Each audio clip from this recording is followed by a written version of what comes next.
Good afternoon, ladies and gentlemen. Welcome back to the Shad9w and Son Show, and welcome back to part 3 of my thoughts on the differences between Advanced Dungeons and Dragons 1st and 2nd edition. Today, I'm going to be going over the Dungeon Master's Guide. This is a really nice condition copy of the 1st edition with the Afridi cover, which I actually prefer over to the other one. Yes, I do have various printings of both versions of the Dungeon Master's Guide, but I'm also going to show up here a copy, a pretty beat up and taped together copy of the 2nd edition Dungeon Master's Guide. As you can see right off the bat, considerable differences between the thicknesses and the number of pages. 2nd edition obviously planned ahead and took a whole bunch of stuff out of the Dungeon Master's Guide to put in all of the various splat books and other publications that they decided to print off in mass quantities during the 2nd edition lifespan.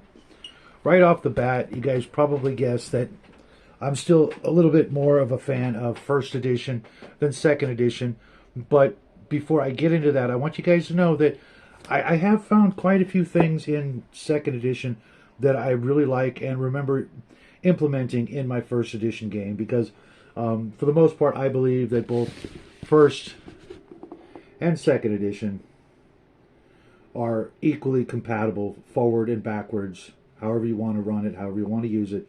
For me, they're really still the same game, unlike other editions that came afterwards. Now, most of you are probably already pretty familiar with the contents of the 1st edition Dungeon Master's Guide. But the most important thing, and you guys have probably heard me read this before, the most important thing of importance, in my opinion, in the Dungeon Master's Guide is and will always be the afterword. Now, I don't know if it's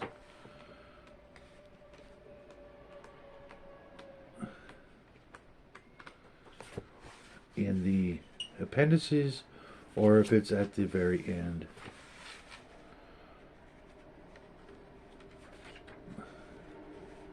Yes, it's on page 230. I'm going to show off that image just because I can. This is also one of the reasons why the Satanic Panic existed and the 2nd edition took the direction that it did to remove the demons and the devils and all the satanic appearing things, and things like the assassin and so many other things that were just brought back full steam in the current trends of Advanced Dungeons or Dungeons and Dragons by Wizards of the Coast. Things like the tieflings and so many other things were just brought back in full force. In the old days, you couldn't run or play a character that was part demon or part devil or whatever that nonsense is. But now you can, and with their full approval in every single edition, I believe, since 2nd. But I'm going to read off the afterword just to get you guys, in case you haven't heard me and you haven't heard me read this, my frame of reference and my belief when I play AD&D. It is the spirit of the game, not the letter of the rules, which is important. Never hold the letter written, nor allow some barracks room lawyer to force quotations from the rulebook upon you. If it goes against the obvious intent of the game, as you hew the line with respect to conformity to major systems and uniformity of play in general. Also be certain the game is mastered by you and not by your players. Within the broad parameters given in the Advanced Dungeons and Dragons volumes, you are the creator and final arbiter by ordering things as they should be. The game master as a whole, the game as a whole first, your campaign next, and your participants thereafter. You will be playing Advanced Dungeons and Dragons as it was meant to be, and you may find as much pleasure in doing so as the rest of us do. Now, Gary would then later go on to denounce this very telling paragraph later on and declare that you should play the game rules as written, and I completely lost it, let's just put it mildly, when I heard that. And of course, my good friend Max says it's setting before, which was it? The game as a whole first, your campaign next, and participants second. I think he meant setting as opposed to game, and I believe that wholeheartedly. Your own vision of your world or universe, in my case, is more important than the rules.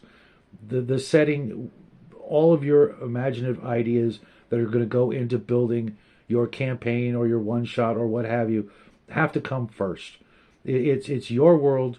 You are the, as it said here, the supreme arbiter, and you have a plan of what you want to accomplish and what you want to happen and what you don't want to happen. So those things should come first. Now, enough of me proselytizing.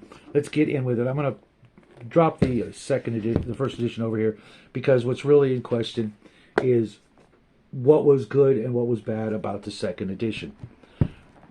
And if you haven't caught my ramblings on the Player's Handbook, I would highly recommend going and checking that out, because, like I said, there are a lot of things that I really do like about second edition.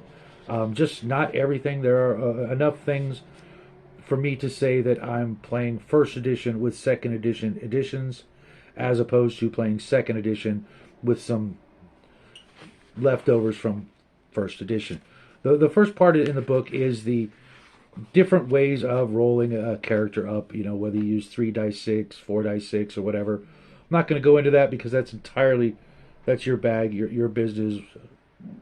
If you want 3d6 straight down the line, cool. You want to go 4d6, drop the lowest, or any variation in between. You want to use 112 dice and pick out blah number, whatever. I don't care. That's really irrelevant when it comes to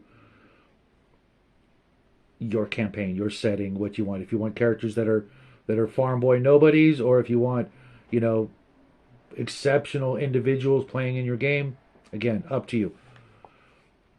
The racial restrictions. Right off the bat, obviously, humans unlimited in everything. Clerics, or dwarves can be 10th level clerics, which is significantly higher than anything beforehand. Fighters, 15th level, and thieves, 12th level. Okay, that's not bad. Getting to those levels is a challenge to begin with. Elves, cleric, 12th level. No druid, which is absolutely retarded. If anybody would be a druid, it would be the elves first, I'm guessing. Fighter, 12th level. You get to be a lord. Cool. So you're not as big and burly as the dwarves or the humans. Gotcha, no problem. Mage, 15th level. Again, kind of limited, but as you'll see here in a moment, that it really is a non-issue, because 1/15th level is, again, vastly higher than first edition, so that's cool. But no paladins. Okay. Ranger, 15th level, but no druids. Yet they get druid spells in the old book. Okay, not following the logic there. 12th level thief. Okay, whatever. Even though, excuse me, it's allergy season here. Why they couldn't be higher level thieves and why they would want to be thieves in the first place is kind of dependent on your view of elves, gnomes. 9th level cleric, 0 level druid, 11th level fighter. Kind of generous, wouldn't you say? 15th level illusionist, again, same with the magic user. Before they could be unlimited, now 15th level, but the game really only goes to 20th level and blah blah blah. 13th level thief. I don't see how they'd be better thieves than elves other than their height. Half elves, unlimited bard, 14th cleric, 9th level druid, 14th level fighter. Wow, really? 12th level mage, no illusionist, which again, kind of dumb. Considering how they now do magic users, that it's just a variation of the mage. I'm pretty sure you could create a regular magic user by this system that specialized in illusion spells without their, expressed written permission. No paladins, which is weird because the Unearthed Arcana allow half elves to be Cavalier Paladins. Not understanding that. 16th level ranger, that's not too shabby. 12th level thief. Then halflings, no bards, really kind of dumb considering the new bard. 8th level cleric, no druids. 9th level fighter, that's fair. Negative on illusionist, mage, paladin, ranger, but 15th level thieves. Okay, now the reason I'm going into all this is because if your non-human character had an ability score, prime ability score of 14 or 15, you get to add 1 to this. So adding 1 to a 15 right off the bat makes it 16. That's pretty likely to be the case. 16 or 17, you can go 2 levels higher. 18 in, like, say, intelligence for an elven mage allows him to go 3 levels higher, which puts him at, what? 18th level magic user. And lo and behold, you get to a 19 intelligence, you get 4 levels, so you're going to an actual 19th level magic user. If you think for 1 second that your players aren't going to strive for these additional stat points, and some of them rather easy, all the way up to 16 is a wish or an item, and boom, they're there. So this is kind of a little bit redundant and a little bit, misguided. You might as well have said unlimited in all of them that were 15 and above, because they were just going to go to those points anyways. The common level, the class level and the common man chapter is pretty much standard to the old books. The manual labor having a D8 hit points, a child having 1 to 2 hit points, etc. Those are all still pretty standard, which I would have thought with the weapon specialization they would have added a couple of pips here and there, but no, same old, 0 level individuals still have the minuscule amount of hit points. A nice chapter on high level characters and exceeding 20th level. Then there's something that I really enjoy because it's almost taken from a famous Dragon magazine article, making your own character class, which it's a short 2-page article that lets you make up a profession that could literally be the equivalent of a lot of multi-class professions all squished into one, with thieving abilities, turning undead, spell casting, all that sort of thing. I'm pretty sure you could have made a druid for the elves with this, but that's neither here nor there.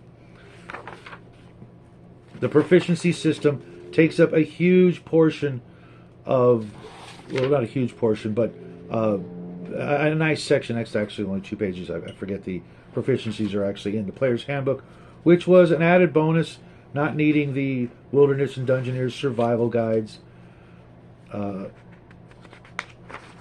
Made it, a lot easier to build a character, not needing 4 different books to go back and forth, which I understand was always a huge contention with new players and old players. Yeah, sure, you had to do that, but it was kind of fun having those books and knowing that you had to go grab the Dungeoneers or the Wilderness Survival Guide to finish off your character, which might just get the players looking in those books, which they really kind of should, because I know not everybody out there is a wilderness survival, expert, or, a prepper or anything like that, like myself. And trust me, those skills up here really, really help you play this game. If you know a little bit about wilderness survival and those kinds of accompanying skills, it's only going to help your game out.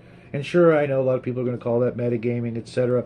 But you're playing characters who, for the most part, are living in a low-tech, for the most part, medieval society where a lot of those things were actually common knowledge and are no longer the case. Most of you out there don't know how to purify water other than boiling it, and there's some simple methods. I know Max is going to tear me up for this, but I see absolutely no reason to pull that modern information, which I don't believe is necessarily entirely modern, and bring it into your fantasy game. I can't think that for 1 second they didn't have some sort of technique to purify water besides magic. And don't give me that, well, if magic exists, there wouldn't be these other things. Well, if magic existed, there wouldn't be things like hinges, okay?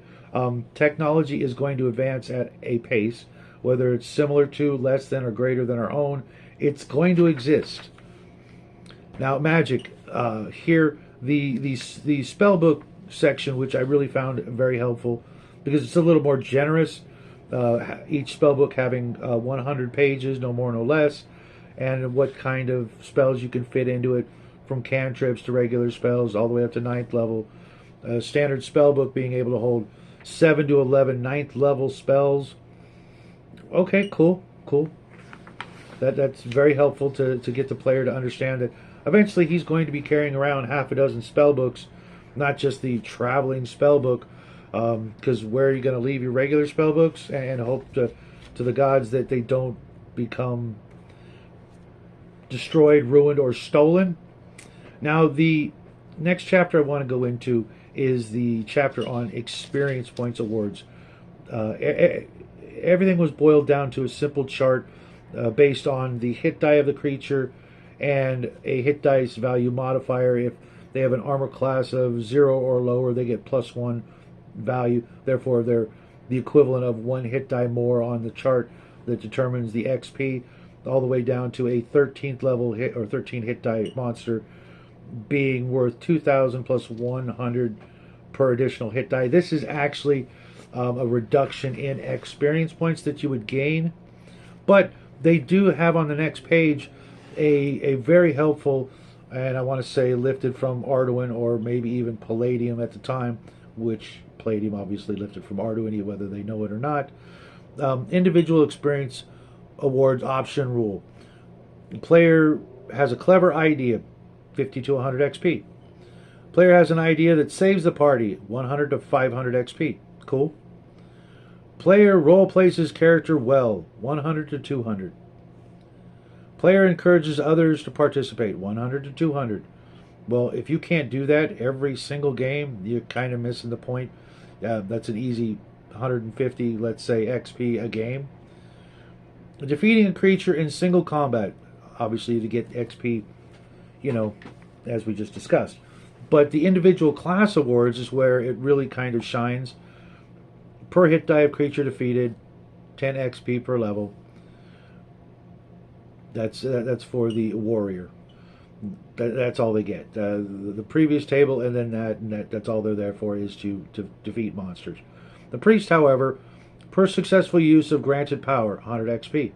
So, turning undead, 100 XP. Spell cast to further the ethos, 100 XP per spell level. That's kind of cool. 700 for casting a 7th level, kind of helpful. 100 for casting your spells, your first level spells. You're lucky if you get 3 of them a day. That's gonna I'm sure you're gonna find a way during the expedition, the dungeon, etc., to be using those every single day without just trying to blast them off, to get the XP, but to actually use them. So when you're looking at 2,000 XP for 2nd level, you're going to be there in like a week of the expedition.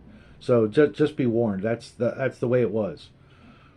Making a potion or scroll, XP value. Making a permanent magic item, XP value, obviously. Spell cast to overcome foes or a problem. This is for wizard. 50 XP per spell level. Spells successfully researched, 500 XP per spell level. So researching a spell that you don't already have, you're going to get 500 for researching a first level spell. Kind of handy. Making a potion or scroll, XP value. Making a permanent magic item, XP value. Real quick, all of the magic item XP values were incredibly nerfed in this edition. That means they aren't worth as much as they used to be, which not a big fan of. The rogues, per successful use of special ability, 200 per level. That's even better than a cleric. That means your thief is, every time he picks a lock because he needs to, is getting 200 XP. You do that 7 times, you're 2nd level. Per gold piece value of treasure obtained, 2 XP, as opposed to the 1 XP everybody else gets. Again, thieves are going to skyrocket in this game unless your dungeon master is a skinflint. Per hit die of creature defeated, bard only, 5 XP. Okay, as you can see, these guidelines will allow your characters to go up quite rapidly in second edition, a little bit more so than in first edition. The training rules are more or less the same, a little bit more geared to, relieve you of your hard-earned treasure, but that is the point of the game. If you're going to need large amounts of XP to go up levels, and getting XP for gold, might as well take some of that back instead of a flat tax, which is going to happen anyways. You're gonna you're gonna do fine. You'll still have some money left, hopefully. Then the big one, THAC0. I don't see that this is, as written in the Dungeon Master's Guide, actually presented any easier. There was a simple chart. You find it, you write it down in your player character sheet, which most player character sheets would have what you needed to hit each armor class instead of having to do any math. THAC0 means to hit armor class 0. Well, there's a whole bunch of armor classes in either direction from 10 to 0 to negative 10. So you actually have to do the math. So for those of you who went to public school in the United States, especially California, that's actually hard math for most of you. So being able to just write down the chart, the 21 numbers you needed to hit by just reading it off a chart, knowing that in 2 or 3 levels it's going to decrease by 1, is probably actually easier for some people. But then again, that means you have to be able to look in the Dungeon Master's Guide, which, as we all know, is a no-no. The combat has been vastly improved when it comes to, where you are, what you can do with your shield, what your weapons will hit, and what can they pierce and penetrate, what types of armor. The combat with attacking without killing, or formerly known as grappling, kind of overcomplicated. We just rolled a hit, the damage is subdual, boom, you're done. When the monster's at 0, it's unconscious. Critical hits, why no critical hits? Because the concept of a critical hit has been misguided since the very beginning, and I am talking to those of you who loved Arduin's critical hit chances. That means 1 in 20 is going to be a crit, 1 in 20 is going to be a fumble, which means 1 in 20 monsters are going to critically hit you and kill you straight out, right off the bat, with one single attack. I think critical hits should have been based on the damage you roll. If you rolled max damage, that right off the bat means you did a lot of damage. If you roll a critical hit, but then you roll a 1 point of damage, that doesn't sound like a critical hit to me. But if you rolled a 20 to hit, then followed it up by max damage, that sounds like a critical hit already without having to roll on a second chart. You just rolled your longsword. It did it did 8 points of damage on your D8. I would be like, max damage. Okay, well, let's see if it goes any further. Kind of like exploding dice, maybe. It's probably the only instance I think exploding dice should really be an issue, but that's me. The saving throws appear to be about the same, identical numbers, and if not, I would pick the table that's better and use that for your player's benefit, and of course the monster's benefit as well. The turning undead, I would literally have to break it out and compare it number to number, but it seems a little weaker for the priests, which I get. You want to make it a little more challenging. Again, use the table that you prefer. Combat morale, combat poison, all these things should be self-explanatory regardless of the edition you use. Aerial combat and underwater combat actually a lot more concise and easier to follow than the old rules. And the first Dungeon Master's Guide, the first 100 pages of it are kind of a hit and miss to find the article you're looking for. They didn't have nice big headers at the top of the page, and it's usually a paragraph or two mixed in with another paragraph or two of some other topic. So I get that. So in that regard, the second edition Dungeon Master's Guide is probably a little easier to follow, but the actual effects aren't always that helpful to the players. It's a little more adversarial. Then we go into the magic items, which pretty much takes up almost the entirety of the rest of the book, which is, let's see,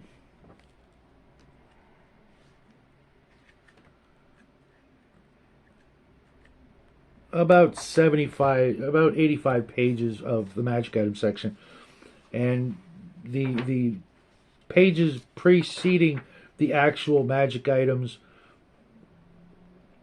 a lot more information on how to run the magic items, how they operate, etc. Oh, excuse me. The encounter table is actually wedged in between in those last 75 pages, which is fine. I thought it was all magic items because the second edition book has a huge volume of information on magic items, but that is because there are more magic items in the first edition Dungeon Master's Guide, because they knew when they were writing the second edition that they were going to make books just solely full of magic items. So why give the players too much for free? Again, I was wrong. From page 75 to page 110, 111, 113, 117, and on is actually more things on adventuring, NPCs, and things like that, time and movement, and it doesn't go until,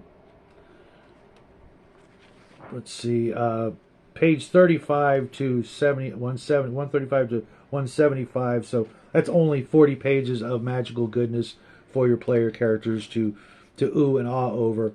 And like I said, a great number of items were omitted from this section, which is a shame, because then you either have to go to your old first edition Dungeon Master's Guide or pick up the stellar collection of magic items known as the Encyclopedia Magica, which I have all 4 copies of, and they are one of my most prized AD&D possessions because of the literal thousands of magic items contained therein. Now, let's see. It's funny. 175 all the way to...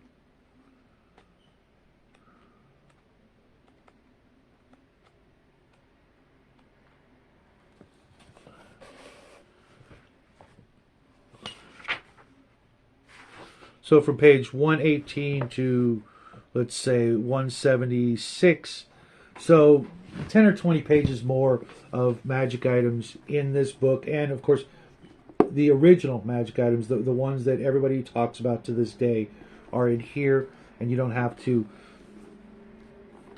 I mean, you could literally run your AD&D game with just the Player's Handbook and the original Monster Manual. I mean, Dungeon Master's Guide, because all of the monsters' stats are also in this book. So if you only had 2 books, you could literally play some D&D. If you needed to know any... lore or any of the special details or the descriptions of a Pegasus, that's not in here, but the number of attacks, the hit dice, the armor class, all those things are in here. So you could literally, like I said, run your AD&D game with just these 2 books and a bit of memory. Make them some stuff along the way for the monsters if you needed to. Again, this is essential reading, because a lot of the wisdom from, Gygax before he went to Hollywood was in this book, and I still consider it essential reading for any game master. Even if you're a Traveler player, some of the original concepts were first written down in this book for gamers, whether you want to call it an adventure gaming, a role-playing game, a miniature exploration game, whatever you want to call it. This book is invaluable. The second edition book, I definitely would recommend owning a copy of it for some of the clarification. But, at 12, 13 years old, I was able to run this game, understand every single thing. Maybe there were a few words I had to look up in an old-fashioned dictionary, and maybe some of the math was not my strong suit. I still had adults around me that I could ask them. I could write down the formula or what have you and figure it out, when it came to volumes and things like that. I made do. I made do for decades with just the Dungeon Master's Guide. Well, a little over a decade, let's say, of playing AD&D all the way up until the time second edition came out. And it was at that point we actually went from playing AD&D on over to Palladium. We saw the combat tables, the number of attacks, and just it blew our minds. And in retrospect, it wasn't really that great a deal. What it did was made everything more deadly, including the monsters, and the number of attacks were bordering on ridiculous when you're getting, 10 plus attacks with a long sword in 15 seconds.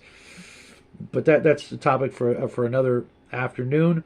Definitely not next week, because next week I will be going over the original monster manual from first edition and the monster manual or monstrous manual or whatever it was called from second edition, because there are some huge differences between monsters from the orc to the dragon.